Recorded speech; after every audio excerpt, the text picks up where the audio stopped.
대통령이 헌법에 규정된 권한을 스스로 행사했는데 왜 그게 내란이 되느냐?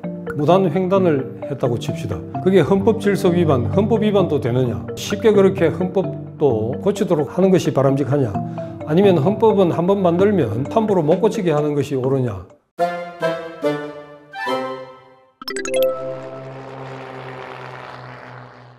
비상계엄은 헌법 조문을 찾아보면 누구나 발견할 수 있겠습니다만 대통령의 권한으로 77조에 규정이 되어 있는 것이죠. 그러면 대통령이 헌법에 규정된 권한을 스스로 행사했는데 왜 그게 내란이 되느냐? 그건 이제 헌법의 다른 조문과 비교를 해서 77조를 실질적으로 해석할 때 이제 그렇게 되는 것이죠.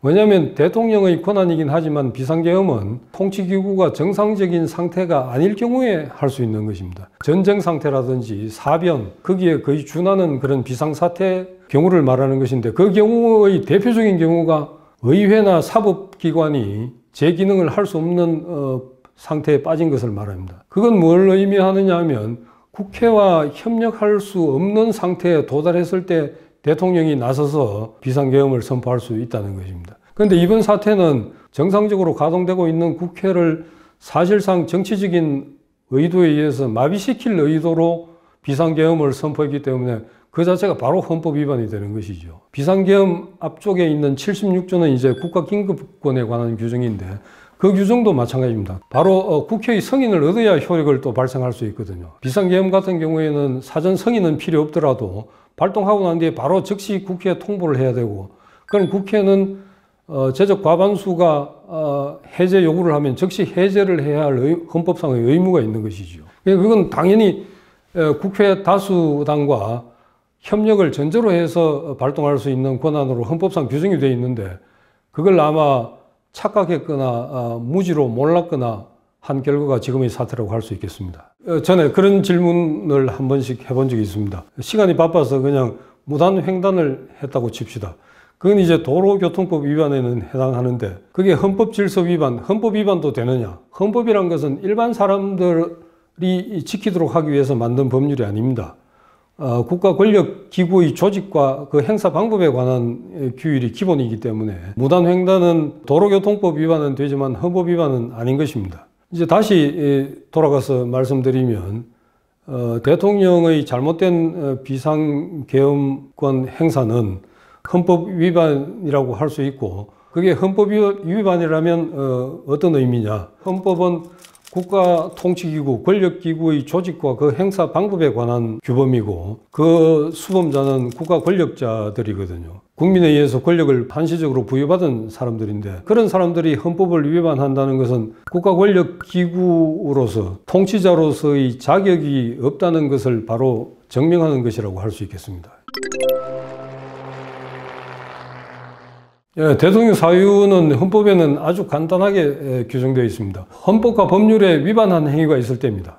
딱 그것밖에 없습니다. 헌법이나 법률을 위반했고 또 그 결과가 헌정 질서를 크게 문란하게 만들어서 대통령직을 계속 수행하기 어렵다고 판단할 정도가 되어야 되겠죠. 그래서 과거 노무현 대통령 탄핵 사건 때는 그게 선거법하고 관련된 일부 법률을 위반한 사실은 인정이 되었지만 대통령직에서 파면할 만큼 중대한 사유는 아니라는 이유로 기각이 된 것입니다. 그러니까 그 위법성의 정도를 법적인 판단이라기보다도 정치적인 판단의 비중이 더 높은 것이라고 해야 옳겠습니다. 대통령 탄핵의 경우에는 우선 탄핵 발의를 하고 제적의원 3분의 2 이상 찬성으로 국회 의결을 먼저 거쳐야 합니다. 그러면 헌법재판소에서는 그 사건을 접수한 다음에 재판을 진행을 합니다. 탄핵 소추를 한 국회 쪽과 탄핵을 당한 대통령 측의 주장을 듣고 제시하는 증거를 판단하고 해서 충분히 그 심리가 이루어졌다고 생각하면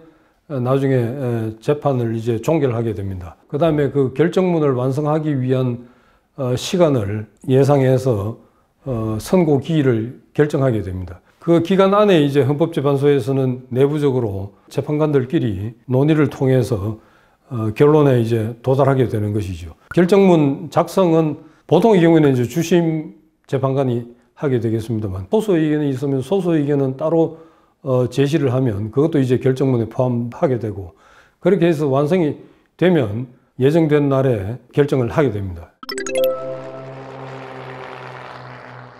헌법도 이제 한번 만들었다고 해서 뭐 절대 불변의 것은 아니니까, 그리고 각 나라마다 필요에 따라서 만든 것이기 때문에 사실은 얼마든지 개정을 할 수가 있는 것이죠. 헌법 개정이란 것은 일반 법률의 개정과 비슷할 수도 있고 전혀 양상이 다른 것으로 생각할 수도 있습니다. 비슷하다는 것은 우리가 법률을 만들고 필요에 따라서 개정을 하고 고치기도 하고, 그 다음에 필요 없다고 생각하면 폐지를 하는 것이죠. 그러니까 법률의 제정, 개정, 폐지, 이 모든 것들이 사실은 제정과 개정에 포함되는 것이라고 할 수 있겠는데, 헌법도 마찬가지로 한번 제정하고 나면 개정을 할 수 있겠습니다. 물론 헌법의 폐지란 것은 사실상 혁명에 의해서 가능은 하겠죠. 우리가 과거 헌법을 여러 차례 개정을 했습니다. 10차례를 개정을 했습니다만, 전면 개정의 경우에는 과거 헌법을 거의 폐지하다시피 하는 수준에서 한 개헌도 있긴 있는 것입니다. 지금도 이제 현재 탄핵 정국에서 개헌을 이야기하는 사람들이 있으니까, 개헌을 이야기하는 사람들은 항상 현행 헌법에 문제가 있다고 인식을 하기 때문에 이제 그런 주장을 하게 되는 것이죠. 근데 물론 부분적으로 따지면 현행 헌법에는 맞춤법에 틀린 표현들도 있거든요. 근데 헌법이라는 형식상의 엄정성 때문에 엄연히 맞춤법에 틀린 걸 알면서도 틀린 상태로 다들 표기를 하고 있죠. 그런 의미에서 헌법 개정도 이제 필요하다고 주장하는 사람들이 많은데, 그건 이제 헌법을 사실 이해하는 방식이 달라서 그런 게 아닌가 싶습니다. 왜냐하면 어떤 의미에서 보면 헌법이 잘못돼서 국가 운영이 잘못되는 경우는 거의 있을 수가 없기 때문입니다. 왜냐하면 헌법을 운용을 잘못해서 그렇지, 헌법 자체가 잘못해서 잘못된 건 거의 있을 수가 없는 것이거든요. 그럼 예를 들면 미국 헌법의 경우에는 1조부터 시작해서 1700년대 후반 제정 당시의 골격을 글자 한자 바꾸지 않고 그대로 유지하고 있습니다. 대신 개정의 필요가 있는 건 부칙 형식으로 자꾸 갖다 붙여서 이제 개정을 이룬 게 된 것이죠. 가까이 있는 일본 헌법은 우리와 마찬가지로 2차 대전 종전 후에 이제 연합군에 의해서 강제로 이제 만들어지다시피 한 헌법인데, 그 헌법은 지금 현재 글자 한자 고치지 않고 그대로 시행하고 있습니다. 우리 헌법은 이제 상당히 많이 여러 차례 개정을 거듭했죠. 그러다가 1987년 이후에 현재까지는 손도 대지 않고 있습니다. 그러니까 어떤 의미에서는 그걸 개정하자는 사람도 일리가 있을 수 있고, 굳이 헌법을 개정해야만 제대로 된 정치가 이루어질 수 있느냐라는 주장도 일리가 있을 수 있는 것이죠. 또 다른 식으로 보면 2차 대전 종전 이후에 독일 역시 동서독으로 분단이 됐기 때문에 서독 기본법하고 동독 헌법이 따로 존재했지만, 동서독이 합쳐지면서 서독 기본법 하나만 그대로 유지되고 있습니다. 독일의 경우에는 그 헌법을 1년에 또 한 두세 차례씩 바꿉니다.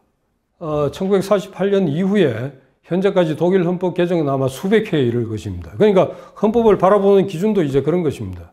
그걸 일부 예를 들면 필요한 조항들은 쉽게 그렇게 헌법도 고치도록 하는 것이 바람직하냐, 아니면 헌법은 한번 만들면 맞춤법에 틀리는 표현이 있더라도 함부로 못 고치게 하는 것이 옳으냐, 그건 말하자면 국민들의 기본적인 입장, 정치적인 태도, 문화적인 전통 이런 데 따라서 결정되는 것이지, 근본적으로 어느 것이 옳고 어느 것이 더 낫다고 할 수는 없는 것이라고 생각합니다. 그래서 우리나라 헌법 개정은 우리나라 정치 분위기가 만들어내는 것이라고 할 수 있겠는데, 그 분위기의 일부는 일반 국민들이 상당히 담당하고 있다고 봐야겠죠.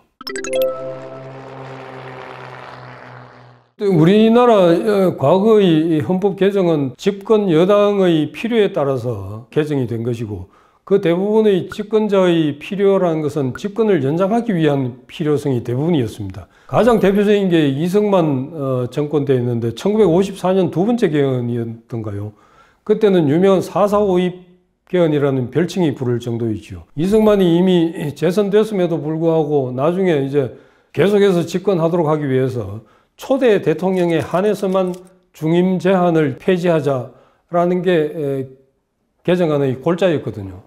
그걸 예를 들면 135표 이상이라야 의결이 되는데 국회에서 한 표 차이로 부결이 됐습니다. 의결 정족수를 계산할 때 여당 쪽에서 누가 아이디어를 내서 반올림을 한 결과 사람을 그러니까 표를 나눈 것이죠. 3분의 2에 해당하는 것은 134.33인가 그랬기 때문에 소수점 이하가 5 이하일 때는 버리면 되니까 134표면 이게 의결 정족수를 충족한다라고 주장해서 그 헌법을 통과시킨 예가 있는 것이죠. 그건 그 자체로 명백한 위헌인데도 역사적인 사실로 그대로 유효하게 지금 남아있는 것이죠. 아까 말씀드린 1972년의 유신 헌법 개헌 같은 경우도 마찬가지로 장기 집권을 위한 하나의 도구로서 헌법 개정을 이용한 것이죠. 만약에 이제 우리가 합의에 의해서 개헌을 하게 되면 간단하게 전문이든 아니면 다른 조항의 그런 미래 사회를 상정한 상징적인 표현을 할 수는 있으리라고 생각합니다. 그러나 그게 이제 반드시 필요하다고 할 수는 없겠죠. 그게 있건 없건 예를 들면 국가 정책은 그런 방향으로 나아가는 게 의무이기도 하고 그것이 바로 헌법이 지시하는 내용이기도 하기 때문입니다. 그런 표현은 구체적으로 헌법 문헌으로 표현되지 않더라도 당연한 것이기는 한데 개헌의 기회가 있다면 새로운 계기를 만드는 의미에서 시도해 볼 수는 충분히 있다고 생각합니다.